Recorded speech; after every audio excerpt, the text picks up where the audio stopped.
हाँ भाई, क्या हाल चाल। आज मैं आपको बताने वाला हूं गाउस के नियम के अनुप्रयोग के अंदर पहला अनुप्रयोग क्या है, अनंत रेखीय आवेश के कारण विद्युत क्षेत्र की तीव्रता।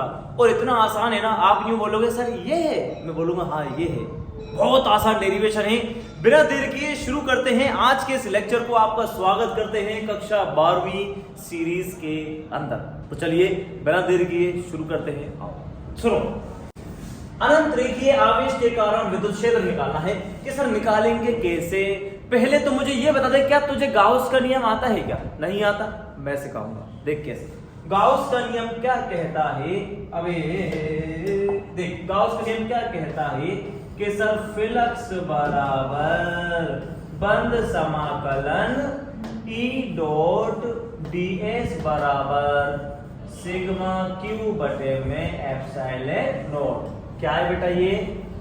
गाउस का नियम या गाउसियन प्रमेय। क्या है ये? है गाउसियन प्रमेय है। अच्छा सर ये है कि गाउसियन प्रमेय? हाँ ये है गाउसियन प्रमेय। अगर आपको नहीं पता ये कहां से आता है तो जाइए इसके जस्ट पहले वाला वीडियो जरूर देखिए। आता है अगर तो 2 मिनट के लिए सांस लीजिए। देखो कितनी जल्दी हम इस डेरिवेशन को खत्म करने वाले हैं। शुरू करें। अच्छा देख सुन, अनंत रेखीय आवेश। तो क्या करेंगे, सबसे पहले हम मानेंगे कोई एक अनंत रेखीय आवेश है। मान के चलो ये कोई आवेश है जो आपका अनंत रेखी की तरह व्यवहार करेगा। यानी इसमें मान लो कौन सा आवेश ले लिया मैंने शुरू के अंदर? धनावेश। ओके सर, ये क्या ले लिया आपने? धनावेश ले लिया। ठीक है, इसके कारण मान लो कोई बिंदु O है। O से R दूरी पर स्थित एक बिंदु क्या है? P। O से R दूरी पर स्थित एक बिंदु P है जहां हमें विद्युत क्षेत्र की गणना करनी है। किसकी गणना करनी है? विद्युत क्षेत्र की गणना करनी है। अब कैसे करेंगे, देख ध्यान सुनना। प्लस के कारण जो विद्युत क्षेत्र की दिशा होगी वो किधर होगी बताओ? लंबवत बाहर की ओर। प्लस के कारण विद्युत क्षेत्र की दिशा किधर होगी? लंबवत बाहर की ओर होगी। कैसे होगी थोड़ा सा फील कर इसको, देख कैसे होगी। देख इधर आ, एक काम कर, तू तो मुझे एक बात बता दे बेटा कि सर क्या बताऊं। Q आवेश की वजह से R दूरी पर विद्युत क्षेत्र कितना होता है? E बराबर KQ बटे R स्क्वायर। E बराबर KQ बटे R स्क्वायर। तो सर इसमें तो बहुत सारा आवेश है उल्टा सीधा। तो एक काम कर, यहाँ पे तू छोटा सा आवेश ले ले। कितना? Q। Q की जगह DQ ले ले, मान ले। DQ से यहाँ दूरी ले ले, कितनी ये? X। बता x दूरी पर विद्युत क्षेत्र की दिशा किधर होगी? कि सर बाहर की तरफ। ये मान ले तू E1। ठीक है सर। और इसकी वजह से बता, इसकी वजह से भी दूरी कितनी होगी? ये x होगी सर। और दिशा किधर होगी? कि सर इधर होगी। कितनी होगी? E2। ठीक है सर। इधर E1 इधर E2। बता E1 का फॉर्मूला कितना होगा? कि सर E1 बराबर KQ upon x square. K dq upon x square. E1 बराबर K dq upon x square. क्या यही E2 होगा? बिल्कुल सर, E2 भी कितना होगा? K dq upon x square. देख बेटा, dq की वजह से एक दूरी पर विद्युत क्षेत्र E1 बराबर K dq बटे एक्स स्क्वायर। K dq बटे एक्स स्क्वायर। मतलब E1 और E2 दोनों क्या है? बराबर है। बराबर है, ठीक है सर। अब बेटा इसके घटक कर, कैसे घटक कैसे करेंगे? E1 का घटक 2 होंगे, एक तो इधर होगा और एक इधर होगा। E2 के भी 2 घटक होंगे, एक इधर और एक कहां होगा? नीचे। अब मुझे बताओ E1 और E2 दोनों क्या है? बराबर है। E1 और E2 क्या है? दोनों बराबर है। तो बेटा इनके जो लंबवत घटक नजर आ रहे हैं, यानी ये घटक एक दूसरे को निरस्त कर देंगे और ये दोनों घटक एक ही दिशा में होने के कारण जुड़ जाते हैं तथा विद्युत क्षेत्र की दिशा देते हैं। अतः विद्युत क्षेत्र की दिशा लंबवत बाहर की ओर होगी। किधर होगी? लंबवत बाहर की ओर। इसका क्या करना है ये तो मैंने समझने के लिए बताया। किस लिए बताया? समझने के लिए। अब आइए डेरिवेशन पर आते हैं कि सर लिखना क्या है आप तो वो बताओ, फालतू बात तो करो मत। आजा तो सुन, देख बेटा, मान ले ये हमारे पास क्या है बताओ? एक अनंत रेखीय आवेशित तार है। इस पर आवेश है मान लो प्लस प्लस प्लस प्लस, जो इस तार पर एक समान रूप से वितरित है। अच्छा, इससे R दूरी पर स्थित एक बिंदु P है जहां हमें विद्युत क्षेत्र की गणना करनी है। काय के नियम से? गाउस के नियम से। तो किसकी कल्पना करेंगे? गाउसीय पृष्ठ की। और इसके लिए गाउसीय पृष्ठ कैसा लिया जाता है? बेलनाकार लिया जाता है। कैसा लिया जाता है भाई? बेलनाकार लिया जाता है। समझ में आ गई बात नहीं? अभी क्यों लिया जाता है पहले वीडियो में बता चुके हैं। तो बेलनाकार के लिए बढ़िया चित्र ले लेते हैं। यहाँ से हमने एक गाउसीय पृष्ठ लिया। अभी एक सेकंड रुक जा, गाउसीय पृष्ठ ले लेते। ये ले गाउसीय पृष्ठ कैसा बेटा? ये तेरा बेलनाकार गाउसीय पृष्ठ की परिकल्पना करी। यहां से ये आएगा, सीधी सीधी लाइन खींचनी है आपको तो स्केल से बहुत तेज। ये ले, अब बना दे वापस एक और गोला। यहां से पकड़ बेटा। देख यार ये मजा नहीं आया, मजा नहीं आया, मजा नहीं आया। ये ले आगे मजा थोड़ा सा बोल आगे बस समझ में। ये गाउसीय पृष्ठ ले लिया, ठीक है सर। ये क्या ले लिया आपने? बोलो गाउसीय पृष्ठ। ये तार कैसा है? अनंत रेखीय। कैसा है ये? अनंत रेखीय। अच्छा सर, इसमें बता मुझे टोटल कितने पृष्ठ नजर आ रहे हैं तुझे? कि सर 3 पृष्ठ नजर आ रहे हैं। S1, S2, S3। याद आ रहा है? एक न्यूमेरिकल कराया था इससे जस्ट पहले वाले वीडियो में। S1, S2, S3 3 पृष्ठ ले ले। ओके सर, क्या लिखेगा बता? गाउस का नियम क्या कहता है? फाई बराबर समाकलन E डॉट ds बराबर सिग्मा क्यू बटे में एप्सिलॉन नॉट। कितने पृष्ठ हैं? कि सर 3 पृष्ठ हैं। तो इसको कितनी बार लिखना पड़ेगा? 3 बार लिखना पड़ेगा।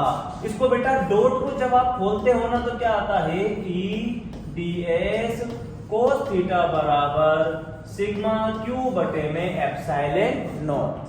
आई बात समझ में? आप कितनी बार लिखेगा इसको? 3 बार लिख दे। लिख दे 3 बार। आ जा कि कैसे लिखूं? ऐसे लिख दे E ds cos theta plus E ds cos theta plus E ds cos theta बराबर सिग्मा क्यू बटे एप्सिलॉन नॉट। बोल बच्चों वाली बात। कैसी बात है? बच्चों वाली बात। अब क्या करते कि सर थीटा की वैल्यू पता लगाते। अच्छा सा, किसकी वैल्यू पता लगाते? थीटा की वैल्यू पता लगाते। विद्युत क्षेत्र निकालते। पता किधर आते? विद्युत क्षेत्र। कि सर विद्युत क्षेत्र इधर आते E। विद्युत क्षेत्र यहाँ पे अगर आपने छोटा सा एरिया लिया, बताओ विद्युत क्षेत्र किधर आते? इधर आते E। यहाँ छोटा सा एरिया लेते, विद्युत क्षेत्र किधर आते? कि सर इधर आते E। अबे विद्युत क्षेत्र तो लंबवत बाहर की ओर ही होगा। समझ गया? अब निकाल एरिया। कि सर इसका क्षेत्रफल सदिश किधर आते? इसका क्षेत्रफल सदिश नीचे आते ds। इसका क्षेत्रफल सदिश किधर आते? इसका क्षेत्रफल सदिश भी नीचे की तरफ आते, मतलब इधर की तरफ ds। और इसका क्षेत्रफल सदिश ऊपर की तरफ आते। अरे भ्राते समझ गया क्या बेटे? अब बता दे तू, बच्चों वाली बात है, मैं सच बता रहा हूं, शर्म आ रही मुझे लिखते हुए। S1 के लिए बता थीटा कितना डिग्री है? S1 के लिए बता थीटा कितना डिग्री है? बोल कितना है? बोल 90। S2 के लिए थीटा कितना है? बोल 0। S3 के लिए थीटा कितना है? 90। तो क्या कर दे? कुछ मत कर। S1 के लिए 90, 0, 90, 90, 0 और ये 90। अब बता कोस 90 की वैल्यू कितनी होती है? कोस 90 की वैल्यू तो सर कोस 90 की वैल्यू कोस कितनी होती है यार? कोस 90 0 कितनी होती है? 0। कोस 90 की वैल्यू कितनी होती है? 0। और कोस 0 की वैल्यू कितनी होती है? 1। कोस 90 की वैल्यू होती है 0। सर ने कहा कोस 90 की वैल्यू होती है 0। कोस 0 की वैल्यू होती है 1। कोस 90 की वैल्यू होती है 0। तो ये निकल गया 0 वाला तो हो गया गायब। इसके लिए लिख दे 0 प्लस E ds प्लस 0 बराबर सिग्मा क्यू बटे में epsilon not surface S1 surface S2 surface S3। अच्छा साहब, क्या विद्युत क्षेत्र हर जगह समान है? समान है, यानी कांस्टेंट हो गया, बाहर निकाल ले। कांस्टेंट को बाहर निकाल लिया, अंदर रह गया E ds बराबर सिग्मा क्यू बटे में एप्सिलॉन नॉट। इसके बाद आगे हम 2 डेरिवेशन करने वाले हैं आगे की वीडियोस में, लेकिन बेटा मेथड सबका एक ही बताऊंगा मैं तेरे को। क्या? सबसे पहली स्टेप फ्लक्स गाउस का नियम लगाना है, यहां तक पहुंचोगे आप। उसके बाद सेकंड स्टेप में आपको क्या करना है? आपको ds का मान रखना है। और दूसरा माना इसका रेखीय आवेश घनत्व कितना है? लैम्बडा। रेखीय आवेश घनत्व कितना है बताओ? लैम्बडा। तो बेटा रेखीय आवेश घनत्व का सूत्र लिख देता हूं मैं, देख यहां पर लैम्बडा बराबर Q बटे L। काय का सूत्र होता है ये? रेखीय आवेश घनत्व। पृथ्वी एकांक लंबाई पर आवेश को रेखीय आवेश घनत्व कहते हैं। उसे किससे लिखा जाता है? लैम्बडा से लिखा जाता है। अब अगर यहाँ पे आप आवेश निकालना चाहो तो Q बराबर कितना आ जाएगा बताओ? Lambda L। Q बराबर कितना आ जाएगा? लैम्बडा इंटू में L। Q बराबर कितना आया? लैम्बडा इंटू में L। Q बराबर कितना आया? लैम्बडा इंटू में L। तो dq ये सिग्मा Q बराबर कितना आएगा? लैम्बडा इंटू में L। लैम्बडा इंटू में L। लैम्बडा इंटू में L। सिग्मा Q बराबर लैम्बडा इंटू में L। अच्छा साहब, ds। सर ये कौन सी पृष्ठ है? ये बेटा सेकंड पृष्ठ है। और सेकंड कौन सी है? ये वाली है सर। सेकंड कौन सी है? ये वाली है। इसका एरिया जानता कितना होता है तू? नहीं जानता? मैं बताता हूं। 2 पाई r इंटू में L कितना होता है? 2 पाई r। 2 पाई r का मतलब वृत्त की परिधि 2 पाई r, लंबाई गुना चौड़ाई कितनी हो गई? L। तो सूत्र क्या होता है याद रख ले? 2 पाई r L। कितना? 2 पाई r L। 2 पाई r L। 2 पाई r L। दो वैल्यूज निकालने के बाद इसके अंदर पुट कर दे और तेरा आंसर आ गया। कि सर कैसे आ गया? ds की जगह कितना लिखेगा? 2 पाई r L बराबर Q की जगह क्या लिखेगा? लैम्बडा L बटे में एप्सिलॉन नॉट। किसकी वैल्यू निकालनी है तुझे? E की वैल्यू निकालनी है। किसकी वैल्यू निकालनी है? बोल कि सर E की वैल्यू निकालनी है। किसकी वैल्यू निकालनी है तुझे? E की वैल्यू निकालनी है। किसकी वैल्यू निकालनी है? इधर देखो, ठीक है। किसकी वैल्यू निकालनी है बेटा? E की वैल्यू निकालनी है। तो L से तो L चल बसा। E बराबर बोलो कितना आ गया? लैम्बडा अपॉन 2 पाई r इंटू में एप्सिलॉन नॉट। ये क्या आ गया बेटा? तेरा डेरिवेशन खत्म हो जाता है। E बराबर lambda upon 2 pi r epsilon not, बस खत्म। E बराबर lambda upon 2 pi r epsilon not. इस फॉर्मूले को अच्छे से याद करने के लिए हम क्या करते हैं तो सुनो। E बराबर लैम्बडा अपॉन, E बराबर बोलो कितना है? E बराबर लैम्बडा अपॉन 2 पाई r इंटू में एप्सिलॉन नॉट। अच्छा सर, इसको बेटा अगर तू 2 से गुणा कर दे, इसको किससे गुणा कर दे? 2 से, और 2 से भाग दे। क्यों कर रहे हैं? सिर्फ 30 सेकंड रुक जा, देख सुन। E बराबर 2 लैम्बडा, 2 का गुणा 2 से 4 पाई एप्सिलॉन नॉट को पहले लिख ले, r को बाद में लिख दे, कोई दिक्कत नहीं। 3 गुणा 2 कर, 3 गुणा 2 कर या 2 गुणा 3 का उत्तर कितना आएगा? 6 आएगा। कितना आएगा? 6। लेकिन मैं जानता हूं k बराबर 1 अपॉन 4 पाई एप्सिलॉन नॉट होता है। k बराबर कितना होता है? 1 अपॉन 4 पाई एप्सिलॉन नॉट। देख दिख रहा है क्या तुझे? k बोल, k दिख रहा है क्या तुझे? बिल्कुल दिख रहा है sir. 1 upon 4 pi epsilon not. इसकी जगह क्या लिखते बोल? k लिख दे। लैम्बडा की जगह लैम्बडा, नीचे r की जगह r, 2 की जगह 2। तो मैं कहता हूं तू इस वाले सूत्र को याद रख लेगा ना तो तेरे को मजा आ जाएगा। E बराबर बोल कितना आया formula? 2k lambda upon r। कितना आया? 2k lambda upon r। काहे का सूत्र है ये?